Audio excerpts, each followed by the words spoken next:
G'day everyone, welcome back to another episode of the Australian Property Investment. I'm your host, Aaron Christie David, and I run a mortgage broking business called Atelier Wealth, where we specialise in helping property investors start out and scale up their property portfolios. And as part of this journey, what we want to do is bring professionals, and I usually refer to them as best in breed. So people that maybe you don't get access to on a day-to-day basis, and if you're trying to Google your way through professionals, you maybe have to go through a couple to find that diamond in the rough. But that's what I feel is our role as a mortgage broker, as part of your team, is to kind of assemble the dream team for you and find out people that can give their knowledge and wisdom without any strings attached. And I want to say welcome to the studio, Raymond Hempstead. Welcome. From Aaron, thanks for having us. One Contract Property. We'll get to your business in a second. I just want to start by saying this episode is general in nature, not intended to give advice. So if you do need advice, please seek out a qualified professional to help you do so. Raymond, how you doing? Enjoying the day. That's great it. Morning to start. Yeah, isn't it great? Yeah. Isn't it great? We're having a chat beforehand, and I usually start by getting our guests to talk about the 3 Ps, a little about yourself personally, professionally, and your own property journey, and whatever you're comfortable to share. I'll let you kick off. Personally, 57, married 34 years. Yeah. Actually, probably 35. 3 kids, 2 grandchildren. Congrats. So that's been a good journey, ups and downs of what you have in 34 years. I can imagine. Yeah. But it's exciting. Property, I've been in and out of property. I actually lost everything probably about 16 years ago through business and being cross-collateralized. Yeah. I have to say, just say cross-securitized and it's all good. Did that. Totally against my accounting principles, but yeah, we did that, and just got on burned. that, like, I mean, some people just go, what's the big deal when it's cross-securitized, and I'm like, I don't think you know it until it goes maybe off the rails a bit. 100%. Yeah. Like it. Yeah, don't do it. Well said. Yeah, don't do it. Yeah. I appreciate you sharing that as well, mate. It's sometimes those hardest lessons in life, that's where you can maybe save someone else from the brain damage that comes with. Absolutely. Yeah. And I suppose in that area, even though my background's accounting, and I knew not to do it, I was in a tight spot. We did it. Just don't do it. There's other options. Yeah. The long way is the shortcut. Is that what? I don't know. There's a saying around that, right? The shortcut's not the shortcut. That's it. Yeah. So, but back into property, and then back into One Contract Property, and great. In developing on that side. Yeah, wonderful. So, in a nutshell, One Contract Property, take us through. We basically allow people to use their superannuation and invest into property exactly how they're building and investing outside of super. Mm-hmm. They've now got the ability to have that same knowledge and same building ability inside superannuation. Yeah. I'd say self-managed super funds and lending and borrowing through your super is probably one of the, I won't say grey areas.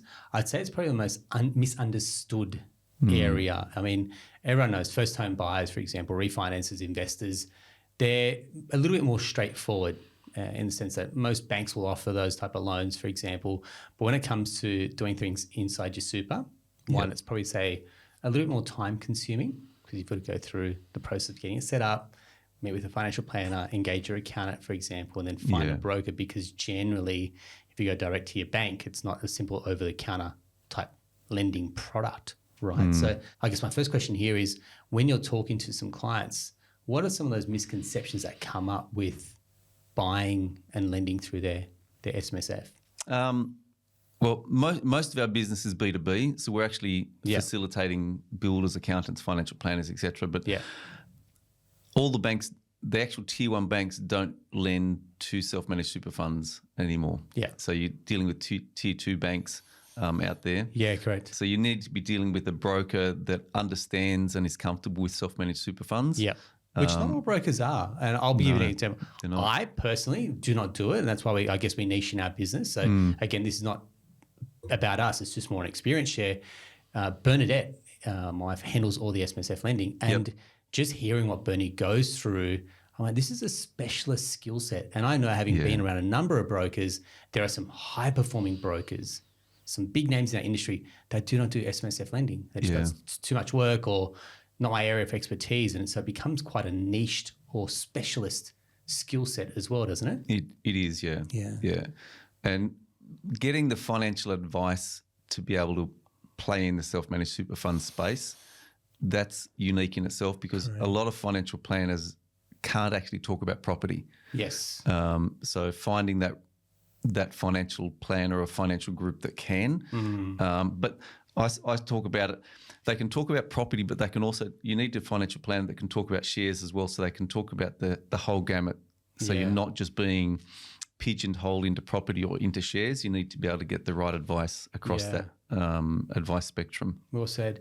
I'm not sure. I literally just jumped onto YouTube yesterday. I found this one about a financial planner that went rogue. I'm not sure you saw it.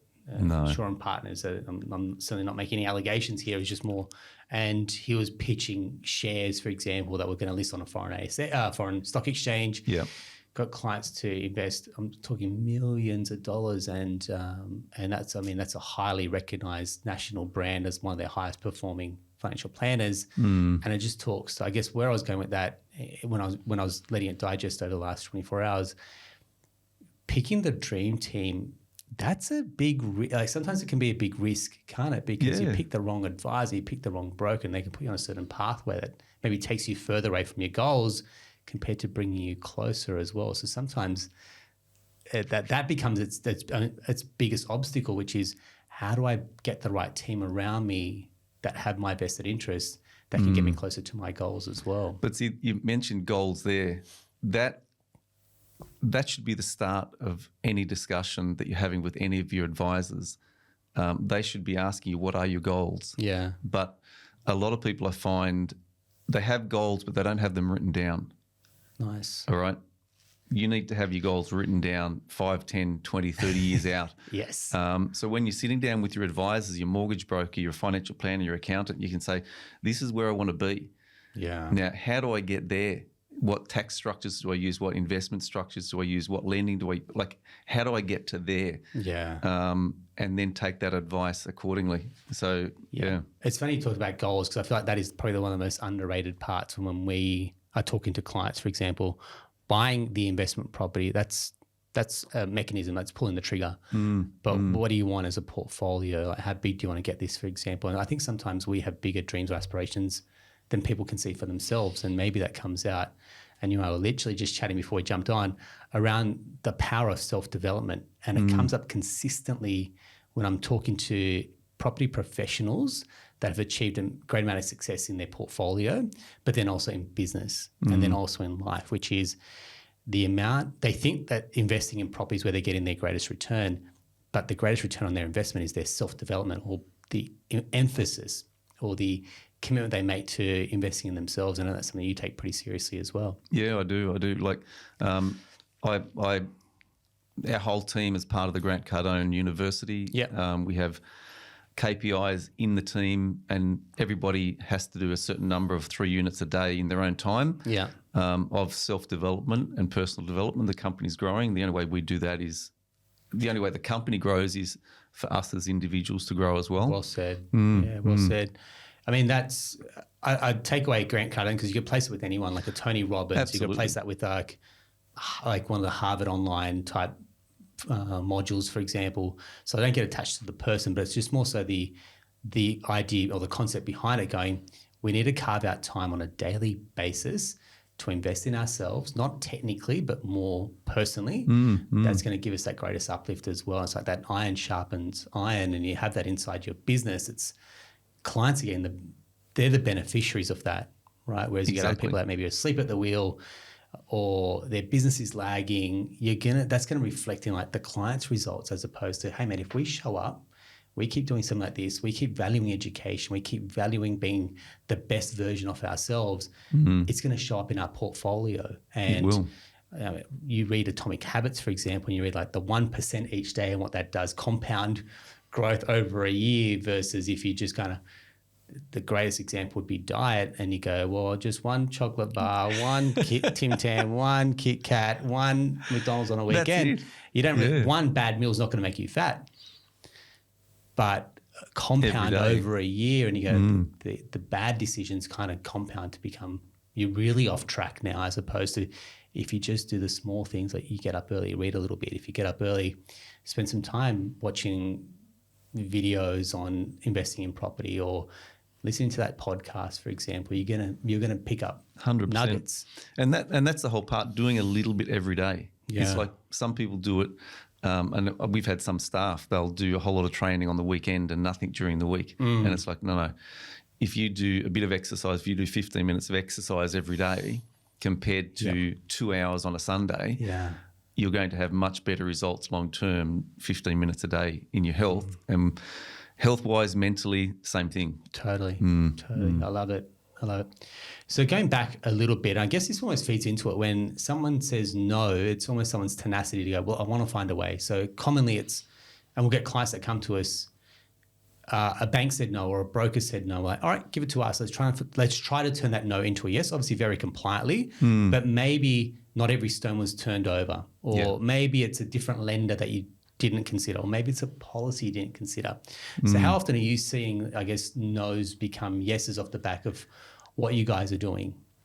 If you go back, it was always a no for people that wanted to build into self-managed super fund, because to do it, you had to find a builder that was going to build a property, fund it themselves, and then sell it to you.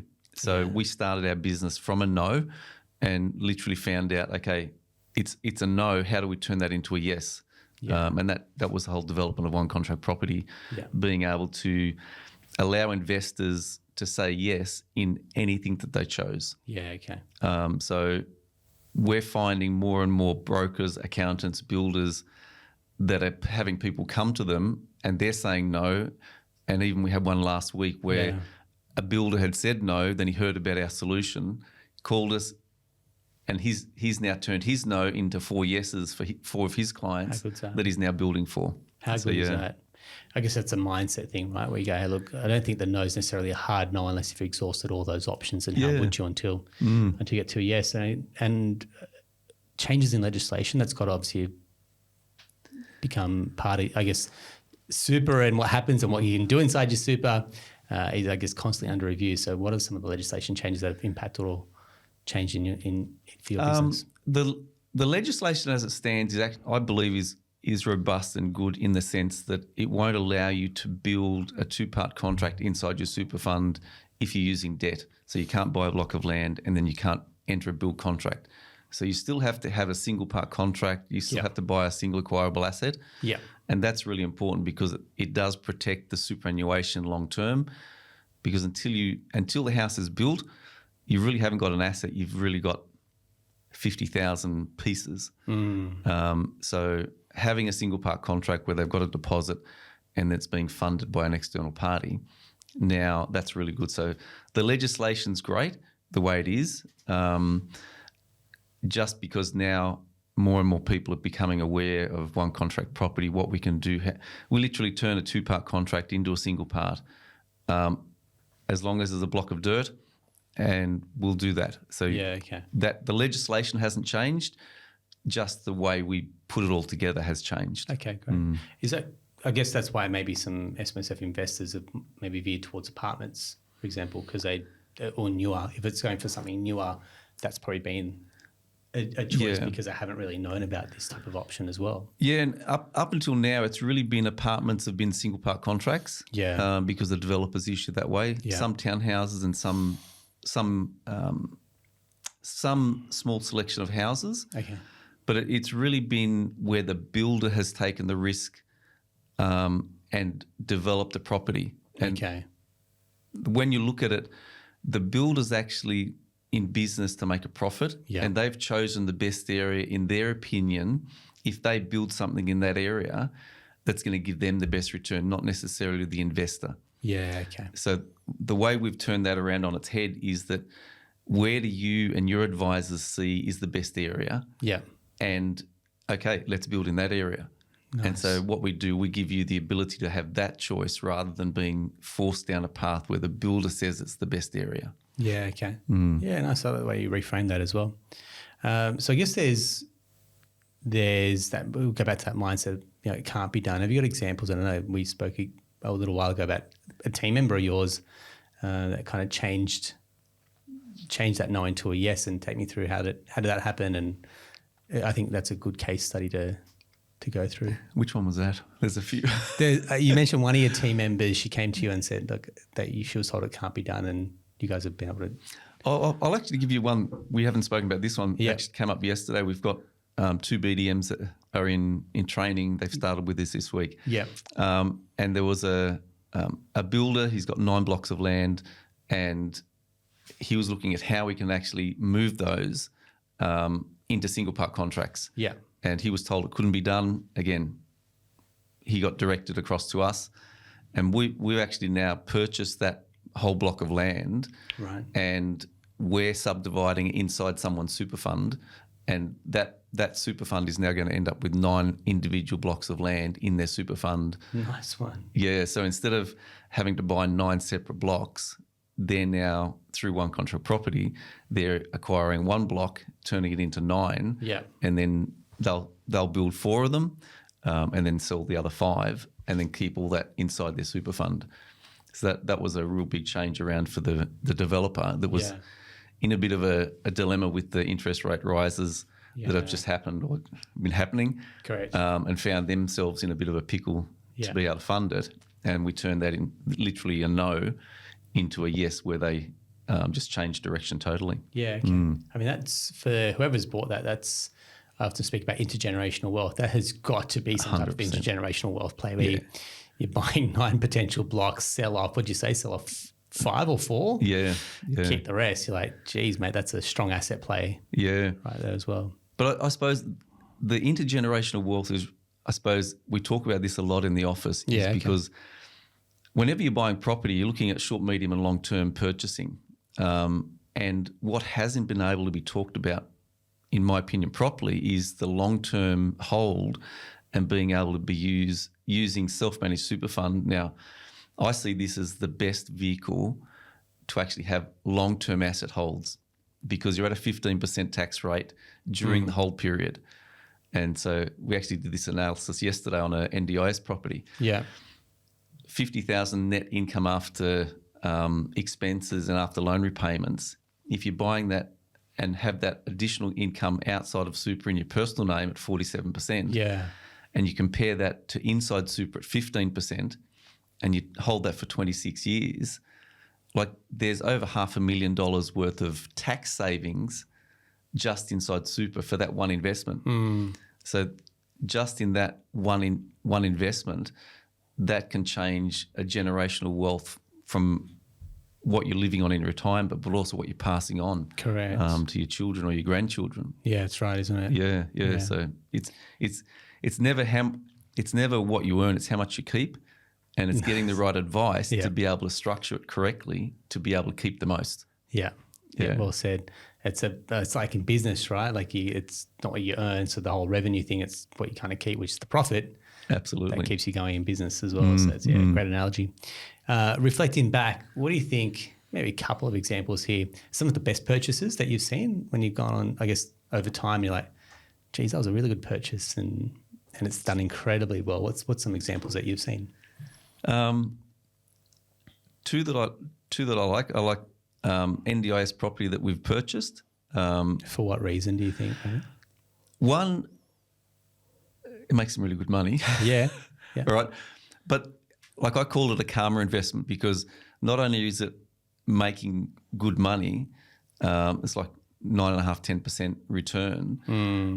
And that's these NDIS, the disabled participants are going to be in their long term for their life, so 20, 30 years. But it's also giving the quality of accommodation to disabled people that they wouldn't have gotten without the NDIS scheme and without this investment. Yeah. So that's a really nice investment, because like I call it a karma investment. We're making money, but we're also providing some amazing opportunities for other people in Australia. But then also a rooming house that we've got down in Victoria. Again, three of the tenants in there are mums that have 55, divorced, had nowhere else to go. Yeah. They've got a space to live. Nice. Nine fully self-contained units inside a house. Yeah. So from an investment point of view, really good returns. Yeah. But it's providing some accommodation or the micro accommodation for individuals that otherwise may be out on the street. Take me through that. How does that type of property come together? So someone's interested, and quite a lot of clients will either really kind of shoot for a cash flow play, which this is classic, right? Yep. How would someone's interested going? How do I get involved in a rooming house? What are the steps, do you think? One, it's got to come back to your goals. Yep. All right. Will it actually help you move close to your goals? Yeah. And if that's the case, then it comes back to, I suppose, the deposit you've got, because they are inside super. You're looking at about down in Victoria, the 9-beddies are about 1.4. Yeah. Okay. So you need a 35% deposit. As long as you got that structure set up, or the 35% deposit, building it, there's the ability to build it. There's huge demand right across Victoria, up through Queensland. You can go to the 5-beddies, a little bit cheaper. Yeah. Okay. But again, what's your strategy? What's your goals? How does that fit into your long-term goals on that side of it? Yeah. And whether you're doing the financial advice yourself or you're seeking financial advice from an expert, how does that fit into their overall plan for where you're looking to go as well? Yeah, nice. Well said. Yeah, I guess we see these from time to time where, I guess the dual locks are now becoming a little bit more common. Yeah. I think the proof of concept's changed a little bit. They're becoming a little bit more livable, it's a bit more sophisticated in the way they're designed as well. Yes, yeah. Something like the rooming houses we've seen, I think we've had quite a few clients, SA, Queensland and Victoria, as you've just mentioned there. Yeah. I think they're a little bit more open to that type of style of accommodation as well, and starting to get some good results. So, yeah, you're right. What was their goal? Their goal was, I've got some capital growth properties here. I want to complement that with something around cash flow. They've then got to realise that the investment, so that initial deposit is generally higher than saying a single property for 600 or 700,000, for example. So, you've got to have that deposit, but then you've also got to make sure that asset, that particular style of property fits your portfolio. Yeah, because if you're in a growth mode at the start, that's really probably not going to be your best friend as a capital growth play, but it's something that can complement your portfolio from a cash flow. That's right. And like we started out talking about goals, and that you've always got to come back to that. How does it fit in? Like you'll see friends that are investing in properties, whether it's in NDIS or duplex or triplex or doing some subdivisions. It's like that may not be the best investment for you because they've got different goals. Yes. And they could be at a different stage in their life as well. Absolutely, and different means as well. Yeah. We've got some clients that come into an inheritance, and that's a different play compared to others that may not or will not have that type of opportunity in life as well. So, I think you've got to play with the cards that you're dealt, and then look at forward plan and go, right, what type of life do we actually want to achieve? And the other part that maybe doesn't get talked about is how much debt can you sleep with at night? Because there's some clients that can sleep with a fair amount of debt. Yeah. Rates are rising at the moment, and there's probably one more rate rise they're talking about as I was listening to as well, versus I don't think I can cope with that much debt, and that affects their headspace as well. Very much. And that's something, as you said, a lot of people don't think about.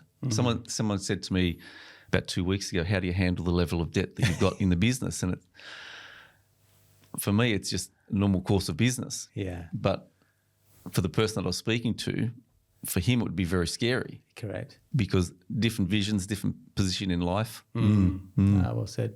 Perfect. So someone's, I guess, parting words. So if someone's looking to have a brand new house, say through their super, what are your, obviously you make sure this is part of your goals and your plans. What are some other that's the starting point for everything. Have you got written down goals? And like that might sound really strange for some people. Actually write them down. Yeah. But actually write them down. Put them in concrete.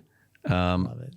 If you're a couple, write separate goals down and then come together and combine them and see how they work together. Yes. So once you've got that done, and the long-term play is, and superannuation is a long-term play. It is how is it going to fit into that lifestyle in your retirement, and what type of properties you want. So if you've got all that down, if you've got a financial planner or a financial advisor, talk to them. Like One Contract Property, we're a solution that allows you to build any property anywhere. So you don't have to come to us. You can go to your accountant, you can go to a financial planner, find the builder, find the location that you want. If you want some help on that, reach out to the team at One Contract Property. But go and start investing, start doing the research about what you want right across the market. Yeah. We're just a solution to allow you to have whatever you want and put that inside your super. Beautiful. So, yeah. I love it. Mate, thank you very much. Really appreciate your time Aaron, and sharing your knowledge and experience, mate. It's been refreshing and mate, I'm sure we'll get you back on at some point and talk about some developments that you're seeing and some more case studies as well. Look forward to it. Thanks very much, Raymond. Appreciate Thank that. That's a wrap for another episode of the Australian Property Investment. If you found that helpful, we'd love a review, but most importantly, we'd love some questions because we love getting commonly asked questions from our clients. That gives us some ideas to ask our guests in the future as well. Until next time, take care.